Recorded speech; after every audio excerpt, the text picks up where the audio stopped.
the way I think about it is there's two things you want from a person that looks at your content or your website. You either want to convert them, which would be ideal. If you can't convert them, you need to capture them. I wrote the script and went, this is going to trigger people. They're going to rage. We got to give, and then we might ask. And I think it's similar to Gary Vaynerchuk's, jab, jab, jab, right hook. Give as much content as possible and then ask them. The fortune is in the follow-up. We've all been taught in B2B and B2C, your list is king and you should always build a list. But the super obvious thing that I saw is that people build this list but actually don't send emails or do email marketing properly because they're too scared and they don't want to upset their list or get these unsubs. And I can tell you from being in the e-commerce world that email marketing is absolutely the king of generating business.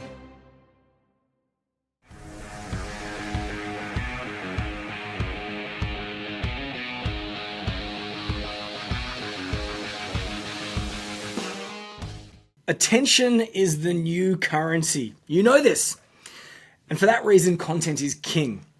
Today, we're going to be talking about how to create content for a specific purpose. And that purpose is to capture leads. Now, to help me out, I'm going to be speaking with someone who is very good at this and largely shares this skill with their e-commerce community, because Brendan Gillen is the founder of the E-commerce Academy.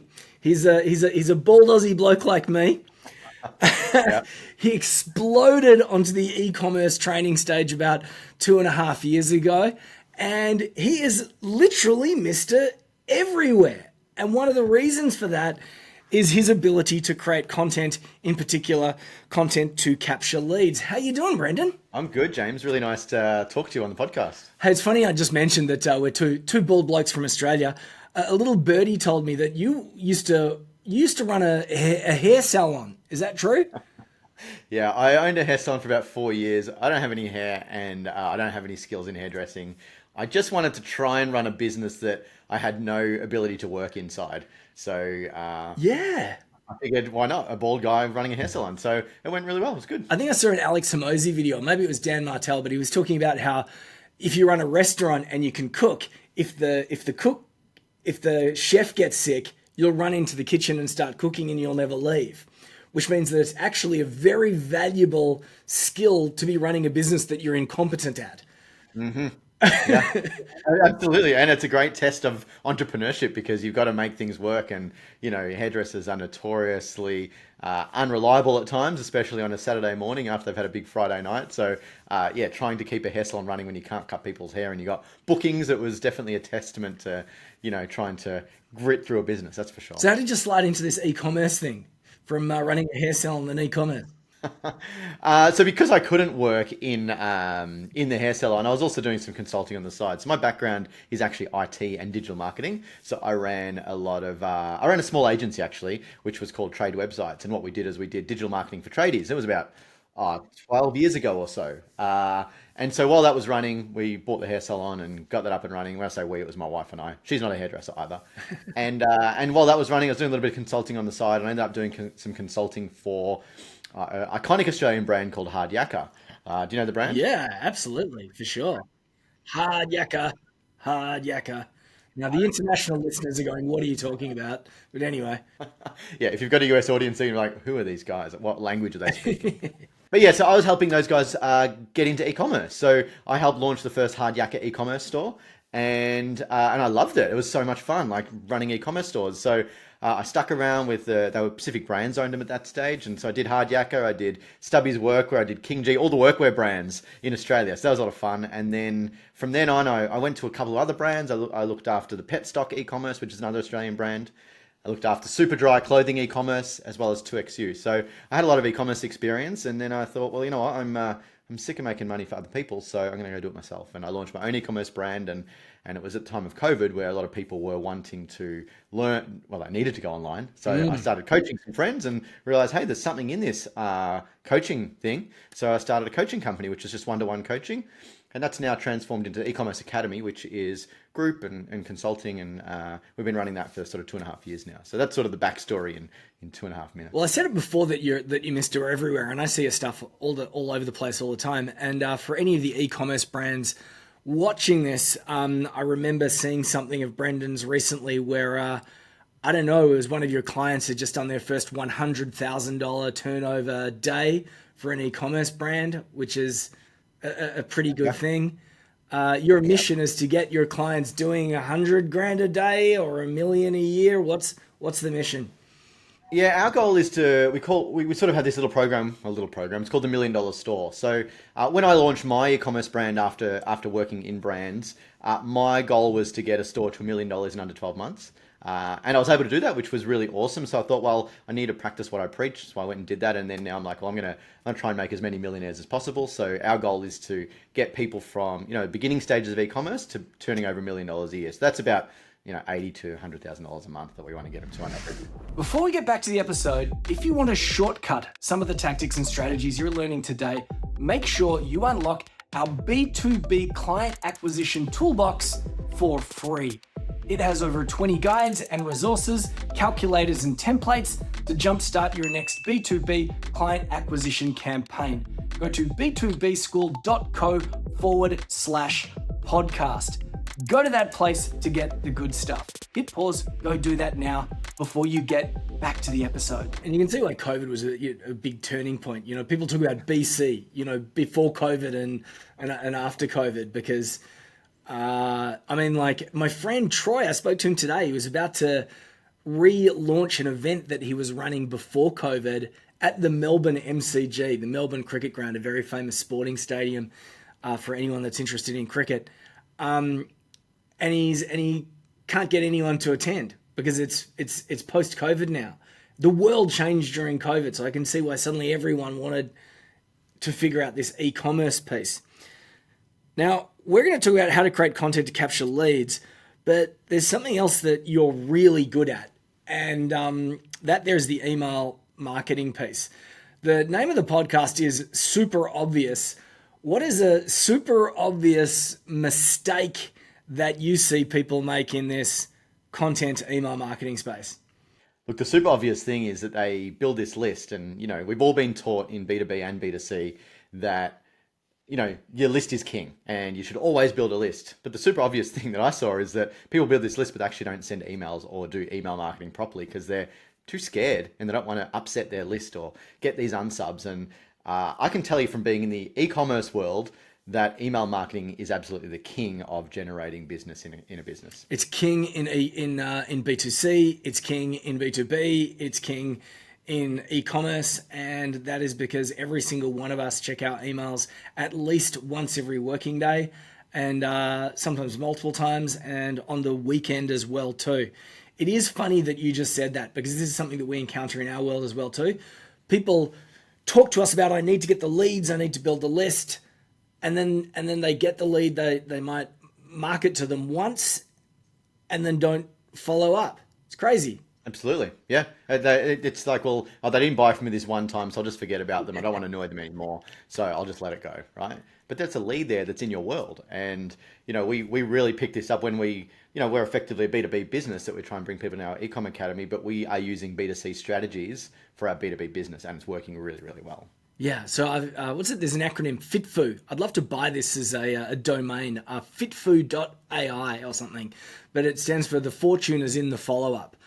And it's just, that deserves an academy of its own, the FitFu Academy, and it just teaches people how to follow up with all the leads that they've got because they're ignoring them all the time. Well, we actually have we have an acronym. Speaking of acronyms, you triggered one in me right now. We have an acronym in our academy, and it's basically STFE, and it basically stands for send the email, and I'll let you determine what the F is in between. Send me F email.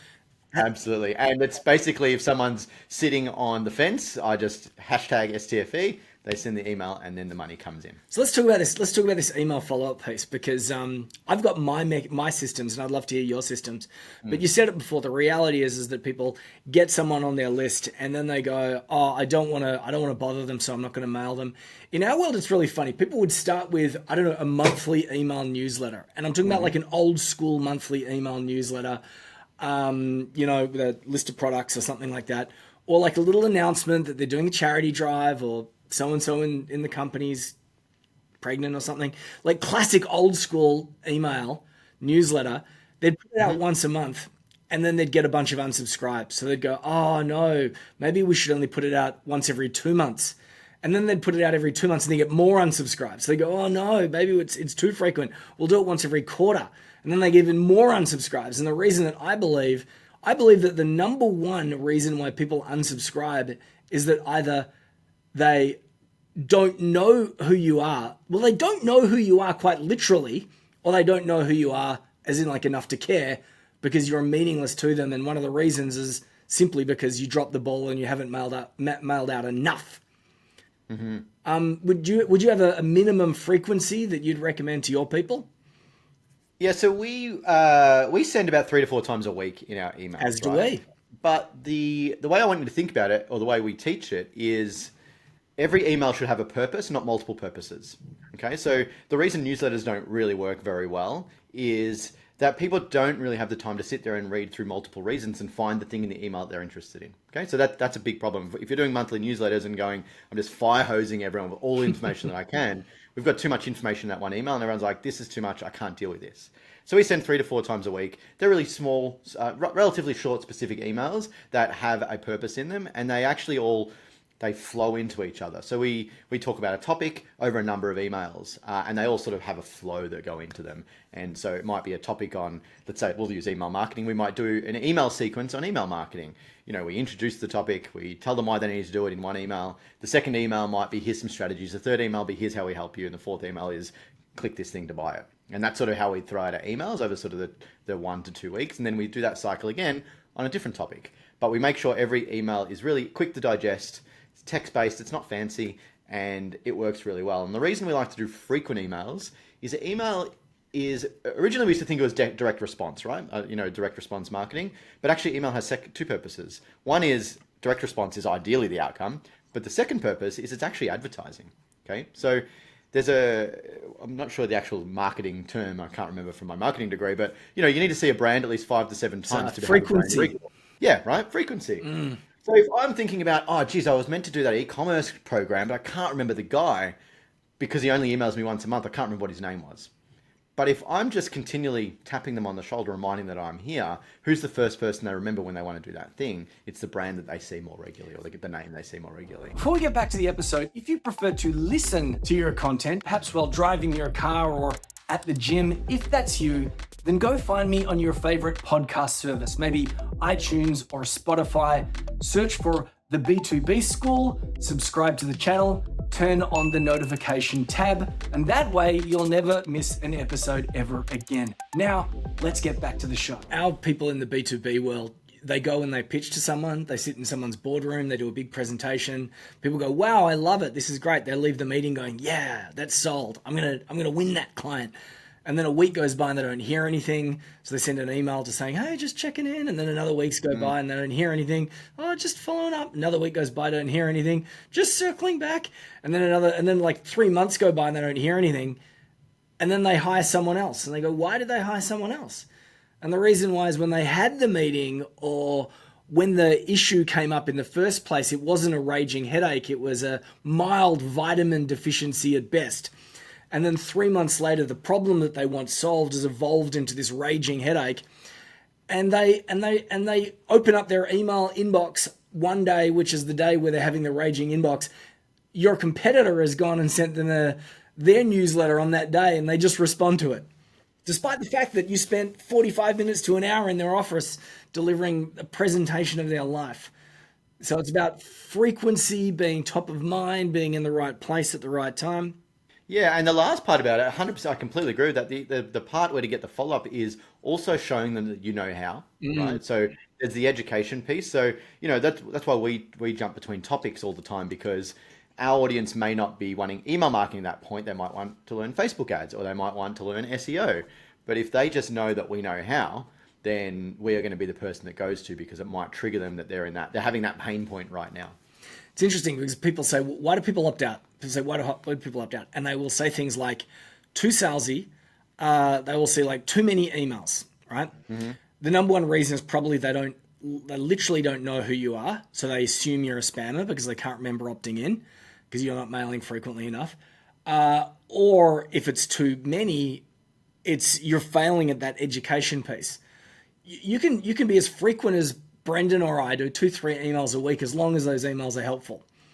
Then they say they're too salesy, they're too spammy. Now, Brendan used the expression direct response emails.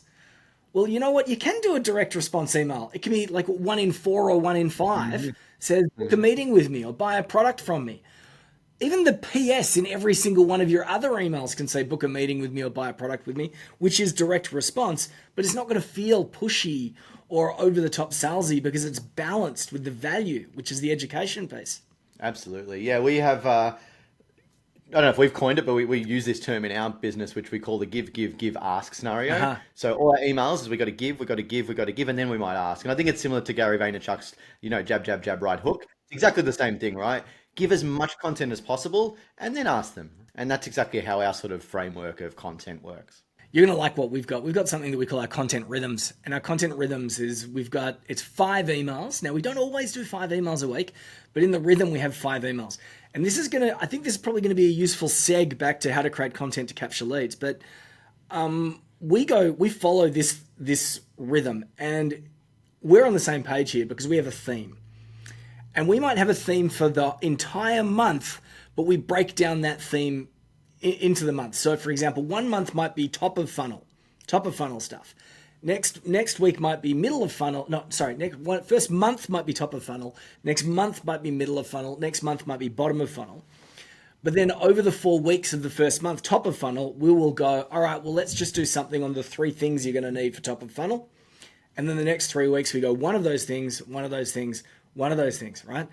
And that's 12 weeks of content, which we can recycle again and again and again and again. But the way that we do it is Monday, we bust a myth. So that brings up our theme. Everybody's making some dumb mistake. Like what was the dumb mistake we're talking about now? I'm not sending enough emails, yeah? Yeah, I don't want to alienate my audience, right? So we start with a dumb mistake. Day 1, bust a myth. Tuesday, give a gift. So day 1, you think you're sending too many emails, but the reason why people are unsubscribing is they don't know you. Day 2, here's a gift. This is my content rhythms framework where I run through the 5 rhythms for my week. Day 3, Wednesday, tell a story. Monday, bust a myth. Tuesday, give a gift. Wednesday, tell a story. So that could be a case study or it could be a story of your own. So a client story or your story. Always with a PS down the bottom so that people can get in touch. Thursday, tactic. Thursday, reveal a tactic. A Thursday tactic. Monday, bust a myth. Tuesday, give a gift. Wednesday, tell a story. Thursday, tactic. The tactic can actually come from the gift that you give away on the Tuesday. And then Friday, we have our call to action. Book a meeting, buy a product. And then we use that on social media too. Yeah, I love that. That's the best way to do it. It's very similar to our strategy, and I love the way you do it. And you're taking someone through a journey. It's not like, if you're not sending too many emails, contact us and we'll show you how to do it at the day 1, right? That's going on the first date and trying to get them home, right? We're not on Tinder here. Like we want to make sure that we get to know them, we get to like them. Like we want to have a long-term relationship, not just a one-night stand. Yeah. So I love that idea. It's great. So let's go to how to create content to capture leads. Where do you want to start on that particular topic? Yeah, look, I think I stumbled across this a little bit, right?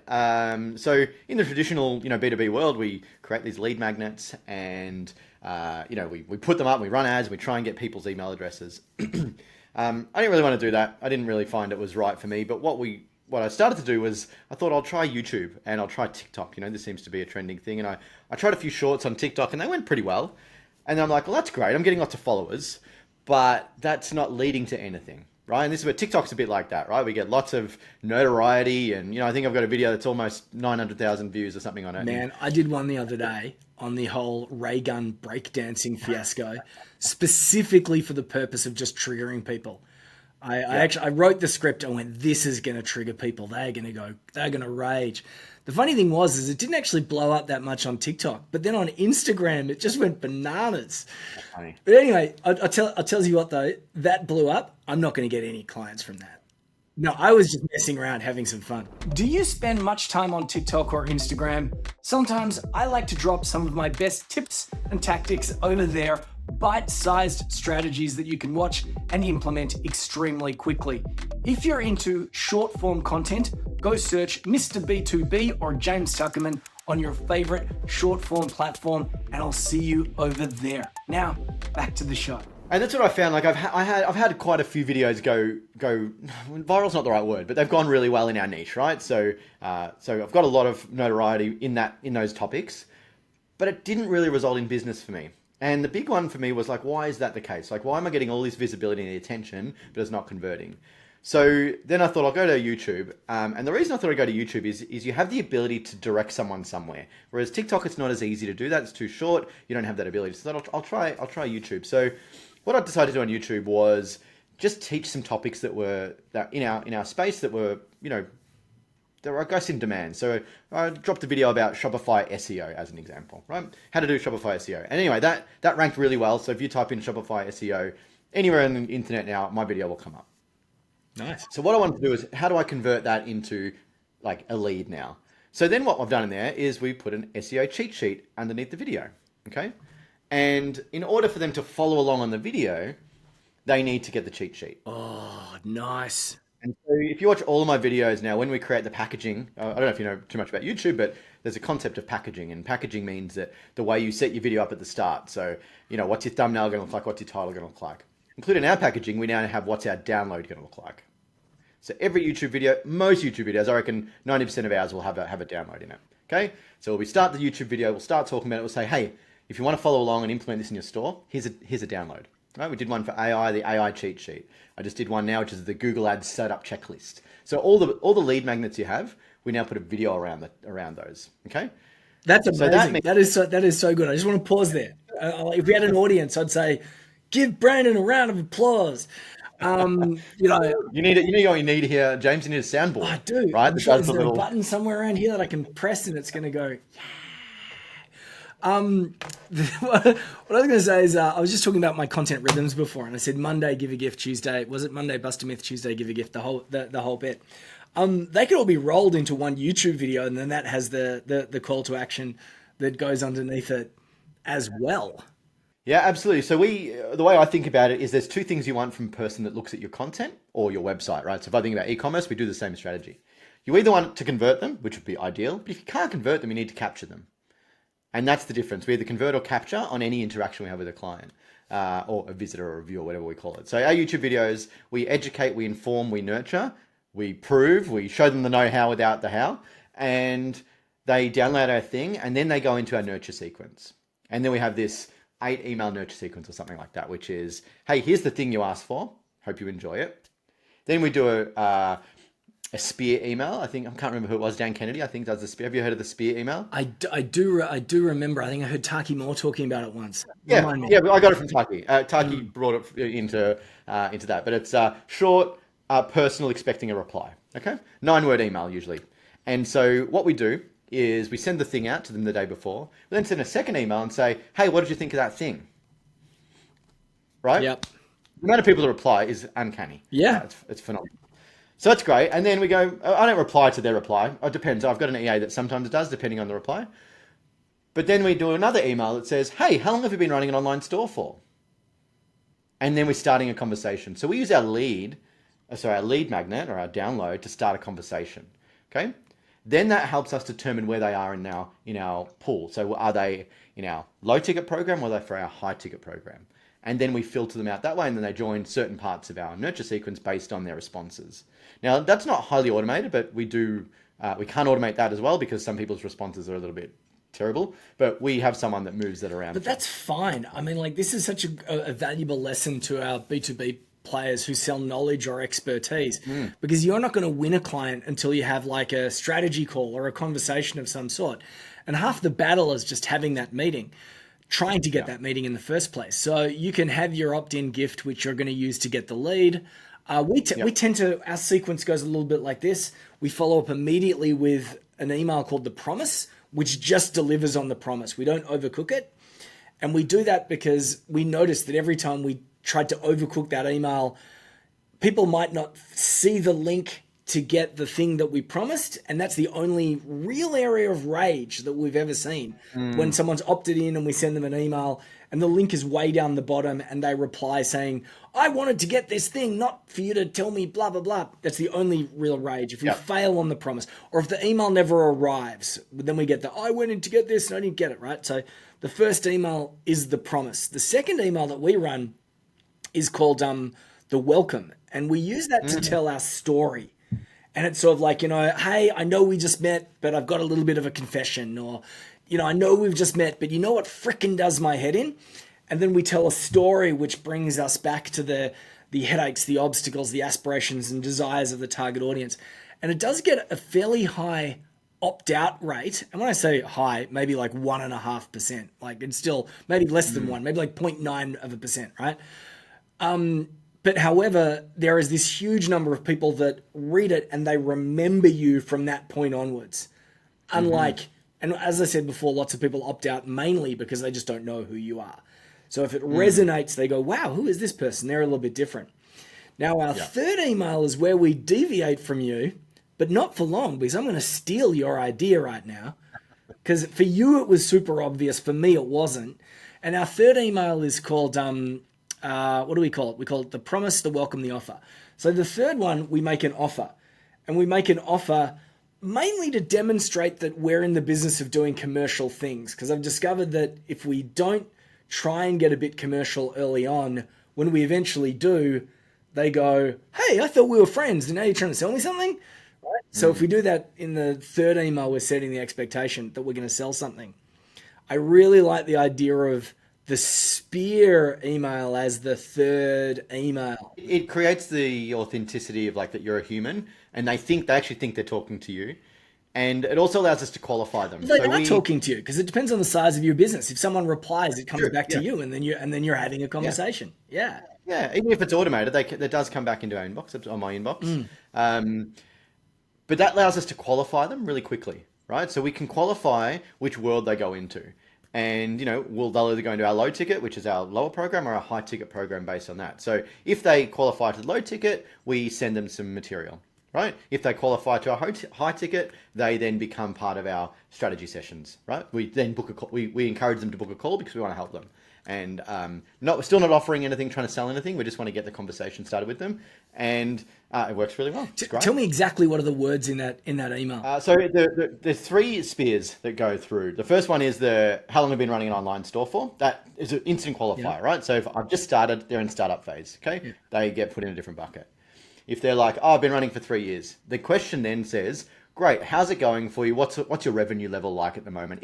So what does it say? It says, that's great. Are sales where you want them to be, right? So we ask them where they are because we want them to acknowledge that they have a problem, because they probably have a problem if they're downloading the thing to try and help them with something. So it's an open, we know what the answer is going to be, right? It's rare I don't think anyone's ever said, I don't have any problems. I don't want more sales. No one's ever said They'll either ignore it or they're going to say, yeah. Absolutely. And then that says, that's great. What level is your business at? And then that allows us to qualify. And it's usually pretty, like we have some canned responses. They're relatively canned. And if their business is too small, then we direct them back to our YouTube channel. We're like, okay, these are the couple of videos that really help you where you're at. When you're ready, you can always come back to us and you can join our program. Speaking of canned responses, here's my response to that answer. Oh, it didn't work. It didn't work. Oh, it would have been good. I figured out that I could actually give you Look at you go. While you're podcasting, you're teching at the same time. I love it. Yeah, that's right. And at the very beginning when we talked about both being bald,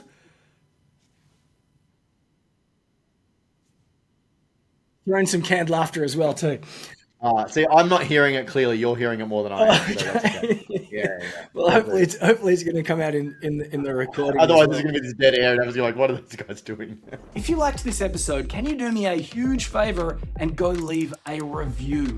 This helps us get this podcast in front of more people and helps more people get unstuck. It helps more people just like you get more clients, build more authority, attract more opportunities, and build your business in ways that you're gonna love. So go do that now, and I'll see you soon. Let's bring this back to the main topic, how to create content to capture leads. And I know that we've talked a lot about email marketing because capturing the leaders is only half of the battle. So to simplify what you were talking about before, we're talking about delivering educational content, but including a worksheet as the opt-in to get people engaged. Now, because this podcast is called Super Obvious, tell the people at home, and some people just don't get it, they don't understand it, what are some of the things that they are going to need to be able to capture the lead from a technical perspective? So we use an e-commerce specific or email service provider. We use Klaviyo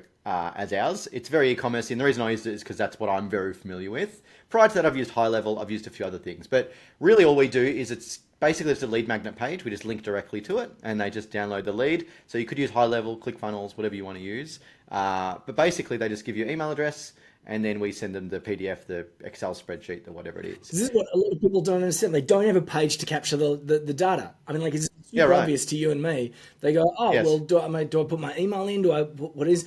No, you need to invest in a little bit of technology where someone can see what it is that they're going to get when they give you their trust and give you their first name, last name, email address, and maybe a phone number.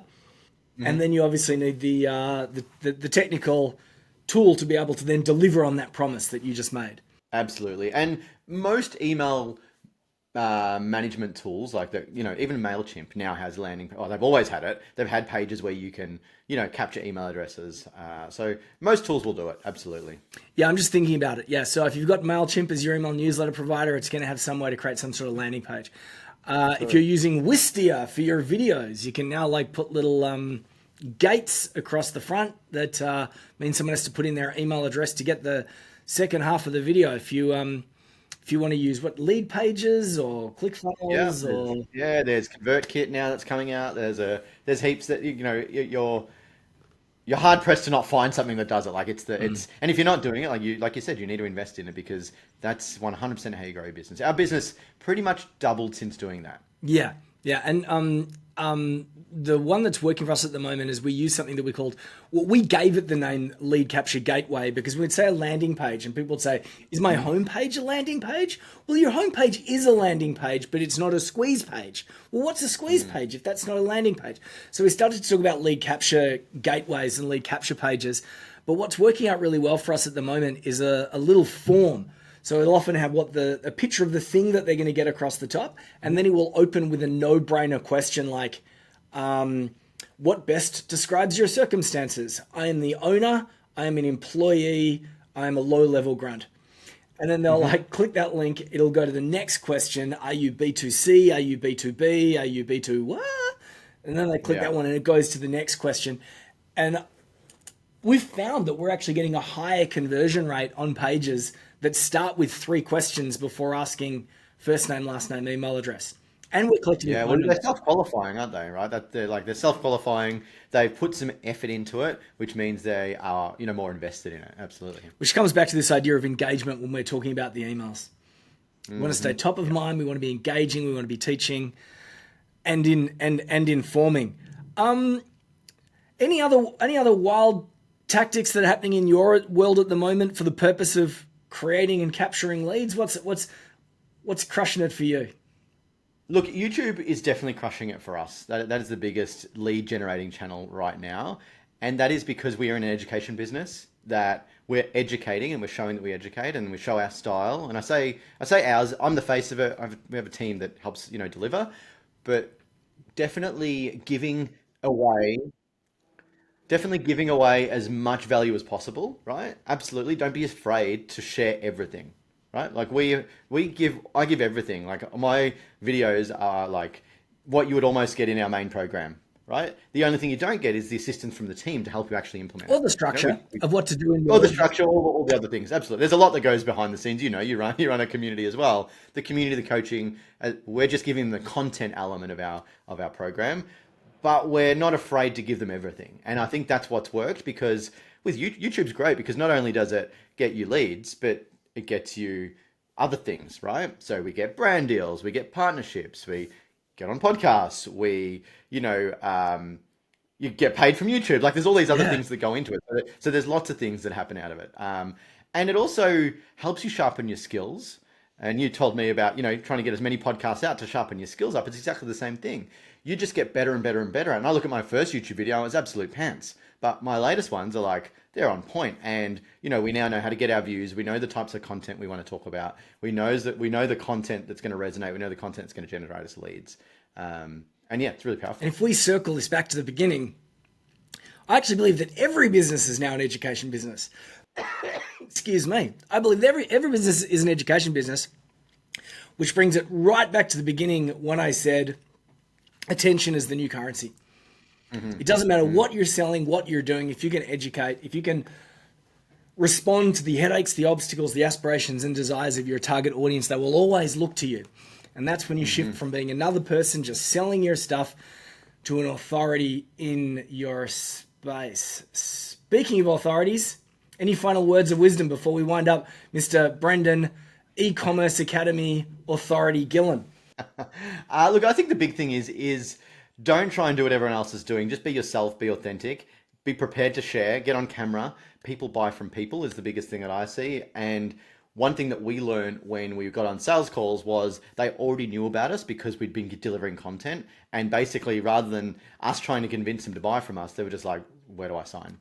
And I think this type of content first business is the way that, you've already done the warm up of the client. They're just jumping on the call to sign the deal. And don't be afraid to get out there and create the content and make sure you either convert or capture off the back of that content. And if somebody wants to get more involved in your world, maybe get their hands on one of these cheat sheets that you're talking about, and end up in your database to see exactly how you send your emails in what rhythms, how can somebody get into your world? Look, because I'm becoming a YouTuber, I'm at liberty to say you need to like and subscribe to my channel. So that's just part of my normal repertoire of conversation now.